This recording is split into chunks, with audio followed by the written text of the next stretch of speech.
कंबन ने कंब रामायण की रचना की है। इस रामायण में एक अल्पज्ञात दुर्लभ प्रसंग आता है। बाली की मोक्ष प्राप्ति के बाद तारा को सुग्रीव की पत्नी न बनाकर कंबन ने उसे विधवा ही रहने दिया है। यह अद्भुत दुर्लभ प्रसंग अल्पज्ञात ही श्रेणी में आता है। वर्षा काल समाप्त होने पर श्री राम लक्ष्मण से बोले, हमने जो अवधि निर्धारित की थी वह बीत गई। सुग्रीव ने कृतज्ञता, वचन पालन आदि धर्म भी भुला दिया है। अतः तुम जाकर उसका अभिप्राय क्या है जानकर बताना। सूर्य उदयगिरी से अस्तगिरी पर जिस रीति से जाता है, उसी रीति से स्वर्णाज्वल शरीरी लक्ष्मण उन्नत उज्ज्वल एक पर्वत माल्यवान से दूसरे पर्वत की तरफ किष्किंधा की तरफ सवेग गए। लक्ष्मण को आता देख वानरों ने अंगद को बताया। अंगद सुग्रीव के महल में गया। सुग्रीव आमोद में मग्न थे। अंगद अपनी माता के महल में गया। तारा ने कहा कि तुम कृतज्ञ हो। मैंने तुमको बहुत समझाया था कि विजयी श्री राम ने सेना संग्रह की अवधि निर्धारित की है। यदि यह अवधि बीत जाएगी तो तुम्हारे जीवन की अवधि भी समाप्त हो जाएगी। तुम सब ने कभी भी ध्यानपूर्वक नहीं सुना, अब उसका फल भोगोगे। इधर लक्ष्मण के चरण प्रहार से नगर द्वार 10 योजन तक टूटकर बिखर गए। यह देख वानर सभी दिशाओं में भाग गए। लक्ष्मण जी नगर में प्रवेश कर गए। अंगद आदि यह देख सुनकर भयभीत होकर तारा से पूछने लगे कि अब क्या करें। तारा ने कहा कि तुम सब यहाँ से हट जाओ। मैं लक्ष्मण से मिलूंगी और जान लूंगी कि उनके आने का अभिप्राय क्या है। तारा अपनी सखियों के साथ आगे बढ़ी। लक्ष्मण राजमार्ग से सुग्रीव के विशाल महल में पहुंचे।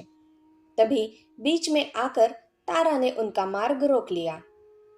लक्ष्मण शीश झुकाकर भूमि पर अपने लंबे धनुष को टेक कर ऐसे खड़े रहे मानो कोई जवान पुरुष सांसों के मध्य फंस गया हो।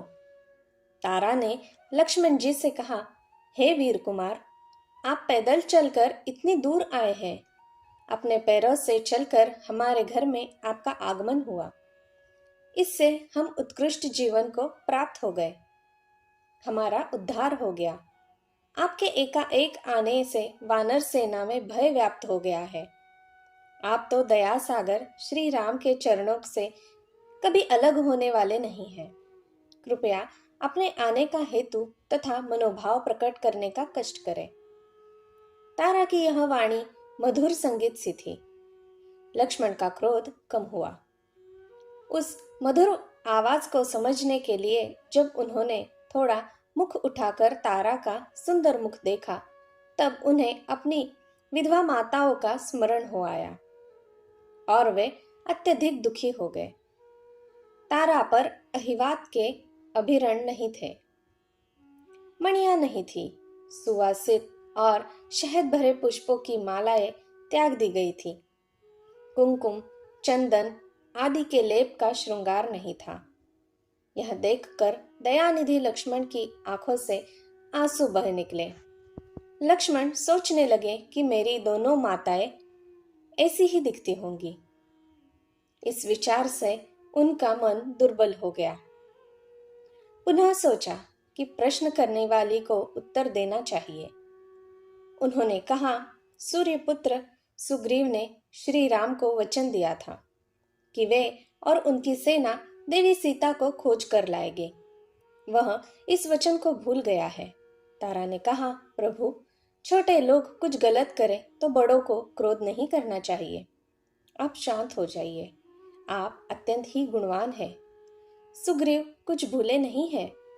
संसार भर में उन्होंने अपने दूत भेज दिए हैं। उनके आने की प्रतीक्षा में विलंब हो रहा है।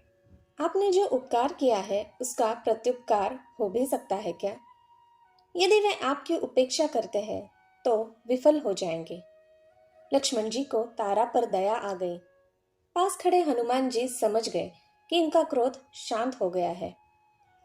हनुमान जी ने लक्ष्मण से कहा, इस संसार में अक्षय प्रेम रखने वाली माता और पिता, गुरु, देवतुल्य ब्राह्मण, गाय, बालक, स्त्री, इनकी हत्या करना बड़ा पाप है। पर ऐसे पाप का भी प्रायश्चित हो सकता है। कृतज्ञता का परिहार कहीं एक भी है क्या? कपिकुलपति सुग्रीव भूले नहीं हैं।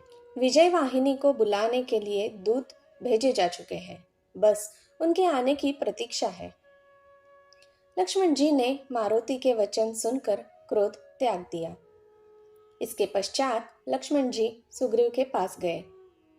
उधर तारा भी अपनी दासियों और सहेलियों के वृंद के साथ लौट गई। इस कथा प्रसंग में तारा के श्रेष्ठ, पवित्र आदर्श का चित्रण हुआ। जय श्री राम। धन्यवाद। दोस्तों, मेरी सुनाई कहानियाँ अगर आपको अच्छी लगती हो तो मैं आपसे अनुरोध करती हूँ कि कृपया मेरे इस चैनल को एक लाइक, शेयर और सब्सक्राइब जरूर कीजिएगा। धन्यवाद।